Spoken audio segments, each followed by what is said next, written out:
ലുക്മാനുൽ ഹക്കീം റളിയല്ലാഹു തആല അൻഹു തൻ്റെ മകന് നൽകിയ ഒരുപാട് ഉപദേശങ്ങളുണ്ട്. ആ ഉപദേശങ്ങളുടെ കൂട്ടത്തിൽ ഒരു ഉപദേശമുണ്ട്. നാം അത് ശരിക്കും മനസ്സിലാക്കേണ്ട, ചിന്തിക്കേണ്ട ഒരു ഉപദേശമാണ്. മഹാനവറുകൾ പറയുന്നു, യാ ബുനിയ്യ ഇന്നന്നാസ സലാസു അസ്ലാസിൻ, ജനങ്ങൾ 3 സുലുസുകളാണ്. ഒരു സുലുസ് അല്ലാഹു സുബ്ഹാനഹു വ തആലക്കാണ്, ഒരു സുലുസ് അവൻ്റെ നഫ്സിനാണ്, മറ്റൊരു സുലുസ് പുഴുവിനാണ്.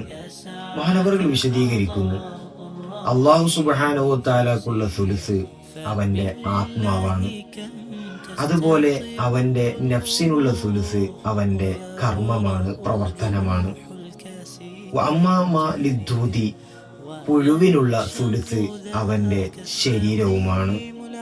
ഈ ഒരു ഉപദേശം നാം വളരെയധികം ചിന്തിക്കേണ്ട അതിബൃഹത്തായ ഒരു ഉപദേശമാണ്.